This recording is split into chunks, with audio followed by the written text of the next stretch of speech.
아버님이 넘어지셔서 갈비뼈를 다쳤는데 많이 힘들어 하시네요. 수술을 해야 하나요? 다른 치료 방법이 있을까요? 안녕하세요. 황만기 원장입니다. 보통 뼈에 금이 가거나 부러지면 붕대를 감거나 깁스로 고정을 하는데요. 갈비뼈 골절은 부위의 특성상 깁스하기가 어려워서 치료도 힘들고 회복에도 시간이 많이 걸립니다. 가슴 통증도 만만치 않죠. 오늘은 갈비뼈 골절에 대한 한의학적 치료법에 대해서 자세히 알아보겠습니다. 중년 이후에는 갈비뼈 골절 부상을 특히 주의해야 합니다. 갈비뼈는 교통사고나 낙상, 추락과 충돌, 갑작스러운 골프 스윙 등으로 가슴에 강한 타격을 입었을 때 골절을 입기 쉽습니다. 골 밀도가 많이 저하되어 있는 중년 이후의 어르신들은 가벼운 물리적 충격만으로도 갈비뼈에 금이 가거나 부러질 수 있습니다. 특히 다음과 같은 상황에서 더욱 위험합니다. 심한 기침 혹은 오래 지속된 만성 기침 후, 세탁기에서 세탁물을 꺼내다 특정 갈비뼈 부위가 심하게 눌린 후, 몸을 강하게 비틀거나 평소 안 하던 상체 운동이나 골프를 시작한 경우, 목욕 중에 미끄러져 넘어졌을 때, 차 안에서 급출발 또는 급정지로 심하게 흔들렸을 때, 마주오던 사람이나 물건 등에 측면으로 세게 부딪혔을 때 등 골다공증이 있거나 골 밀도가 저하되어 있다면 일상생활 중에서도 쉽게 갈비뼈 골절을 입을 수 있습니다.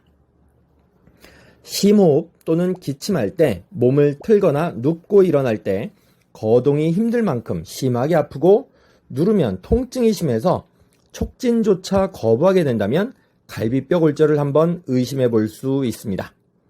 과격한 운동이나 충돌 이후 흉통과 압통이 있다면 엑스레이, 흉부 CT 검사를 시행하는 것이 좋습니다.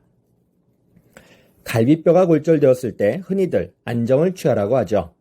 심각한 갈비뼈 골절은 내부 장기를 손상시켜서 즉각적인 응급처치가 필요한 반면에 폐쇄성 다발성 늑골 골절과 같은 경우에도 평소 건강한 사람은 시간이 흐르면 저절로 붓기도 합니다. 견고한 고정장치를 할 수 없는 대신 통증과 염증 완화에 주력합니다.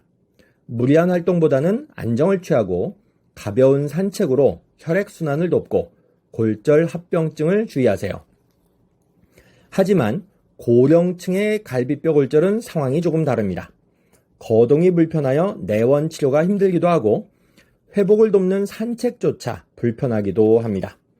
만성 호흡기 질환을 앓고 있는 경우가 많아서 조기 진단이 어렵고 평소 숨이 차거나 기침이 잦은 경우 갈비뼈 골절로 인한 통증이 더 힘들 수 있습니다.